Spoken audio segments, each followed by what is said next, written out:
오늘 우리가 살펴볼 하나님의 말씀은 데살로니가후서 3장 1절부터 18절까지의 말씀입니다. 저와 여러분이 한 절씩 교독하고 마지막 절 말씀은 함께 읽겠습니다. 마지막으로 형제자매 여러분, 주님의 말씀이 여러분에게 퍼진 것과 같이 각처에 속히 퍼져서 영광스럽게 되도록 우리를 위해서 기도해 주십시오. 또 우리가 심술 굽고 악한 사람에게서 벗어나도록 기도해 주십시오. 사람마다 믿음을 가지고 있는 것이 아닙니다. 그러나 주님께서는 신실하신 분이시므로 여러분을 굳세게 하시고 악한 자에게서 지켜주십니다. 우리가 명령한 것을 여러분이 지금도 실행하고 있고 또 앞으로도 실행하리라는 것을 우리는 주님 안에서 확신하고 있습니다. 주님께서 여러분의 마음을 인도하셔서 여러분이 하나님께서 사랑하시는 것과 같이 사랑하고 그리스도께서 인내하시는 것과 같이 인내하기를 바랍니다. 형제자매 여러분, 우리는 우리 주 예수 그리스도의 이름으로 여러분에게 명령합니다. 무절제하게 살고 우리에게서 받은 전통을 따르지 않는 모든 신도를 멀리하십시오. 우리를 어떻게 본받아야 하는지는 여러분이 잘 알고 있습니다. 우리는 여러분 가운데서 무절제한 생활을 한 일이 없습니다. 우리는 아무에게서도 양식을 거저 얻어먹는 일이 없고 도리어 여러분 가운데서 어느 누구에게도 짐이 되지 않으려고 수고하고 고생하면서 밤낮으로 일하였습니다. 그것은 우리에게 권리가 없어서가 아니라 우리가 여러분에게 본을 보여서 여러분으로 하여금 우리를 본받게 하려는 것입니다. 우리가 여러분과 함께 있을 때 일하기를 싫어하는 사람은 먹지도 말라 하고 거듭 명령하였습니다. 그런데 우리가 들으니 여러분 가운데는 무절제하게 살면서 일은 하지 않고 일을 만들기만 하는 사람이 더러 있다고 합니다. 이런 사람들에게 우리는 우리 예수 그리스도 안에서 명하며 또 권면합니다. 조용히 일해서 자기가 먹을 것을 자기가 벌어서 먹으십시오. 형제자매 여러분, 선한 일을 하다가 낙심하지 마십시오. 누가 이 편지에 담긴 우리의 말에 복종하지 아니하거든 그 사람을 특별히 조심하여 그와 사귀지 마십시오. 그리하여 그로 하여금 부끄러움을 느끼게 하십시오. 그러나 그를 원수처럼 여기지 말고 형제 자매에게 하듯이 타이르십시오. 평화의 주님께서 친히 언제나 어느 방식으로든지 여러분에게 평화를 주시기를 빕니다. 주님께서 여러분 모두와 함께 하시기를 빕니다. 나 바울이 친필로 문안합니다. 이것이 모든 편지에 서명하는 표요, 내가 편지를 쓰는 방식입니다. 우리 주 예수 그리스도의 은혜가 여러분 모두에게 있기를 빕니다. 아멘.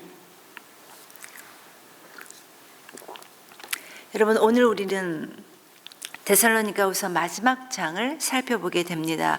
여러분, 데살로니가 교회는 바울이 2차 전도 여행 때 이 마게도니아에 들어갔다가 빌립보에 이어서 두 번째로 세웠던 교회가 이 당시 데살로니가 교회였습니다. 당시 이 데살로니가라는 이 도시는 마게도니아의 수도였고 또 모든 분야의 중심지였던 그런 도시였습니다. 사도행전 17장에 보면 2차 전도 여행을 다녔던 이 바울과 실라가 이 데살로니가에 머물렀던 기간은 약 채 한 달도 안 되는 3주 정도의 짧은 기간이었다, 이렇게 말하고 있습니다. 그러나 이들은 이 짧은 기간마저도 매일같이 복음 전파에만 힘쓸 수는 없었는데, 왜냐하면 그들은 그들 스스로의 여행 경비도 스스로 마련해야 됐을 뿐만 아니라 또 이들을 향했던 유대인들의 핍박이 굉장히 심했기 때문이었습니다. 그러나 이런 열악한 짧은 기간이었고 또 핍박도 있었던, 일도 했었던 이런 열악한 환경이었음에도 불구하고 비록 짧은 시간이었지만 바울이 전한 복음의 메시지를 통해 데살로니가 교회 성도들의 믿음이 자랐고 그곳에 교회가 세워졌다는 것입니다. 이 부분에 대해 데살로니가전서 2장에서는 이 데살로니가 교회 성도들이 바울이 전하는 모든 말을 사람의 말로 듣지 않고 하나님의 말씀으로 받았기 때문이다 라고 이렇게 설명하고 있습니다. 이미 우리가 살펴본 내용입니다. 지금 막 신앙으로 갓 태어난 영적 신생아였지만 그 신앙의 모습이, 하나님의 말씀을 받아들이는 그 신앙의 모습이 정말 예쁜 모습이었다, 이렇게 말하고 있다는 것입니다. 그리고 이후로 바울과 실라는 베레아로, 또 아테네로, 또 고린도까지 내려가서 거기에서 1년 6개월에 걸쳐 복음을 전하고 교회를 세웠는데, 바로 이때 편지를 써서 그들에게 보냈던 것이 이 데살로니가 후서입니다. 즉 이 데살로니가 후서는 영적 신생아와 같은 그들이 이 눈에 보이는 세상의 유혹과 핍박에 쓰러지지 말고 오직 주님 안에서 믿음으로 굳건하여 우리 주님이 재림하실 때 영광으로 주님을 맞이해야 될 것, 그리고 주님이 주실 그 상급을 우리가 바라봐야 된다라고 이렇게 권면하기 위해 이 편지를 썼던 것입니다. 그래서 바울은 이 전장인 2장을 통해서 종말을 대하는 올바른 성도의 자세, 즉 종말을 바라보는 올바른 성도의 태도는 두려움이나 억압이 아닌 마라나타의 신앙을 가져야 된다, 이렇게 말했습니다. 그리고 오늘 이어지는 이 3장에서는 종말을 은혜로 여기는 우리 교회 성도들이 그 종말까지의 여정을 과연 어떤 모습으로 살아가야 되는지에 대해 구체적으로 말하고 있는 장면이 바로 이 3장 말씀입니다. 먼저 제일 첫 번째 부분은 1절부터 5절까지의 내용인데, 바울이 성도들에게 기도를 요청하고 있는 부분입니다. 바울은 복음의 말씀이 달려가도록 이 데살로니가 교회 성도들에게 기도를 요청하면서 주님의 신실하심 안에서 성도를 굳게 하시고 지켜주시는 하나님을 선포합니다. 1절, 2절을 보니까 사도 바울은 이 데살로니가 교회에 보내는 이 두 번째 편지를 마무리하면서 교회가 바울 자신이 전하는 이 복음 전파 사역을 위해 기도해 줄 것을 간절하게 요청하고 있습니다. 바울은 자신이 전했던 복음으로 인해 데살로니가 지역에 복음이 아름답게 전해지고 이 확산되었던 것처럼 자기네들이 전하며 가는 이 복음을 전하는 이 곳마다 그런 역사가 계속 있게 해 주십시오라고, 이렇게, 그래서 하나님을 알지 못하고 우상 숭배가 넘쳐나는 그런 열악한 현장 안에서도 예수 그리스도의 복음이 전해지며 승리할 수 있도록 그렇게 기도를 부탁하고 있습니다. 그리고 2절에서는 복음 사역자들의 안전을 위해서도 기도 부탁을 하고 있는데, 여러분 초대교회 당시에는 우리가 잘 알고 있다시피 박해가 심했었습니다. 그래서 악한 자들이 의도를 갖고 공격하는 경우가 허다했는데, 그 가운데서도 안전하게 복음 사역을 할 수 있도록, 그래서 자기네들이 전하는 이 복음이 사랑과 인내로 계속해서 지속할 수 있게 해달라고 이렇게 기도 부탁을 하고 있습니다.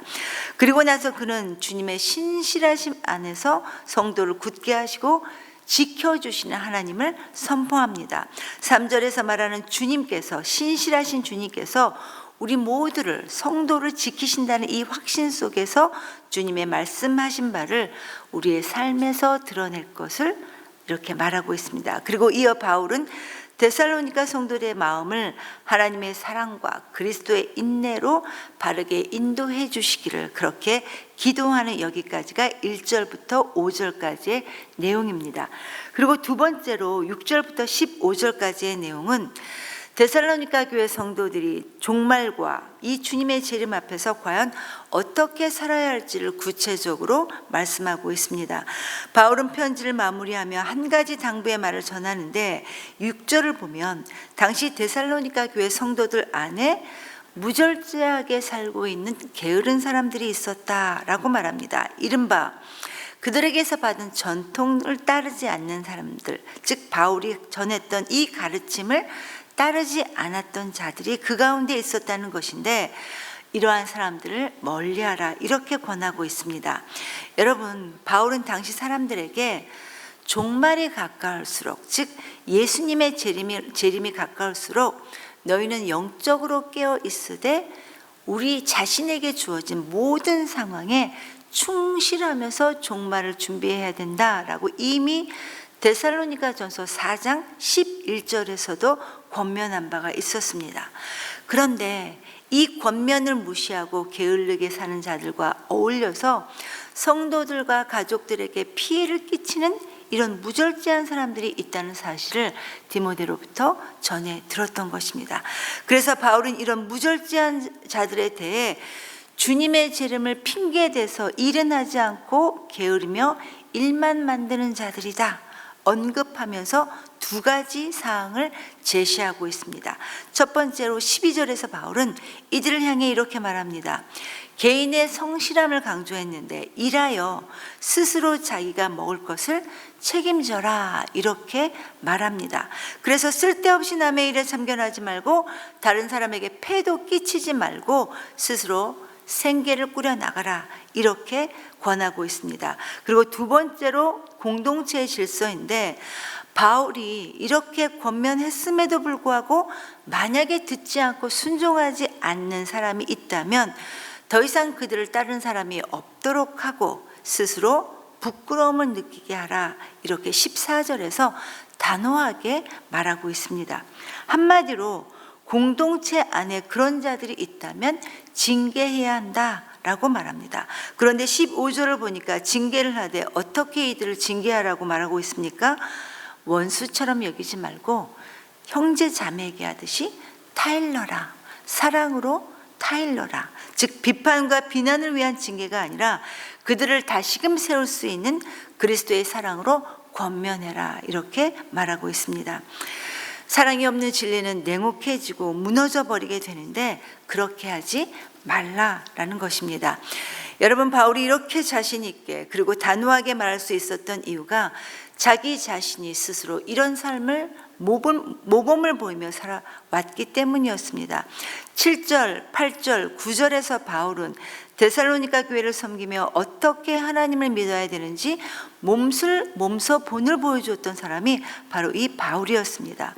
그는 복음 전하는 사역을 하면서도 그 누구에게도 짐이 되지 않기 위해 스스로 수고하며 밤낮으로 열심히 일했다 이렇게 말하고 있습니다. 그래서 자기가 지닌 권리조차 제대로 사용하지 않았었기에 그는 자신 있게 나를 본받는 자가 되라 이렇게 말하면서 누구든지 일하기 싫어하거든 먹지도 말라 이런 강력한 원리를 제시하였던 것입니다. 도움이 필요한 약자를 배제하라 이러는 것이 아니라 게으름을 합리화하는 것을 허용하지 말라라는 이러한 선언입니다. 즉 일할 수 있는 건강한 몸을 갖고 있음에도 예수님의 재림을 핑계대면서 게을르게 살아가는 자들을 먹이는 것은 옳지 않다라는 이야기입니다. 여러분 복음은 은혜를 값싼 권리로 변질시키지 않습니다. 복음은 그렇게 하지 않습니다. 마지막으로 바울은 데살로니가 교회 성도들이 주님의 평강과 은혜 안에 거하기를 기도하고 축복하면서 그 사랑하는 마음으로 마지막 18절에서 하나님의 은혜를 구하는 것으로 이 데살로니가 후서를 마무리하고 있습니다. 성도 여러분, 데살로니가 교인들 중에는 그리스도의 재림이 임박했다고 하면서 종말을 핑계로 생업을 내팽개친 사람들이 있었다고 이렇게 우리에게 말씀하고 있습니다. 그러나 한편으로는 지금 이 시대를 살아가고 있는 우리는 언젠가 우리 주 예수 그리스도가 재림하신다는 것을 알고 있고 또 믿고는 있지만 예수님의 재림에 대한 생각에 대해 너무나도 무딘 삶을 살아가고 있지는 않은지 우리 자신을 생각해 봐야 할 것 같습니다.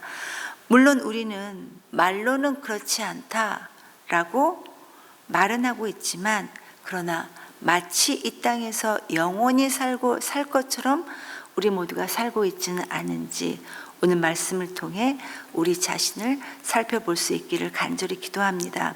그래서 저와 여러분이 예수님이 다시 오실 그 분명한 날을 기다리며 오늘도 하나님의 자녀답게 하나님의 지혜로 살아갈 수 있기를 간절히 소망합니다. 이 시간 말씀을 기억하면서 우리 자신을 위해 하나님께 기도했으면 좋겠습니다. 하나님, 우리가 깨어있게 하시고 우리가 영적으로 게을러지지 않고 하나님의 분별력을 가질 수 있도록 하나님 도와주시옵소서. 그래서 주님의 재림을 오늘도 최선을 다해 준비하며 살아갈 수 있도록, 그래서 주님의 재림을 영광 가운데 맞을 수 있는 우리 모두가 될 수 있도록 하나님 은혜를 베풀어 주시옵소서. 이렇게 기도하시고 오늘은 교회를 위해 기도하는 날입니다. 우리 교회가 복음 전파에 힘쓰는 교회가 되므로 주님의 마음을 시원케 해드리는 교회가 될 수 있도록 하나님 도와주시옵소서. 교회를 이끌어가는 담임 목사님과 리더십을 축복해 주셔서 하나님 우리 교회가 교회의 본질에 충실하는 우리 교회가 될 수 있도록 하나님 은혜를 덧입혀 주시옵소서. 이렇게 교회를 위해 기도하시고 각자 자유롭게 개인 기도 제목으로 기도하시고 돌아가시겠습니다. 기도하겠습니다.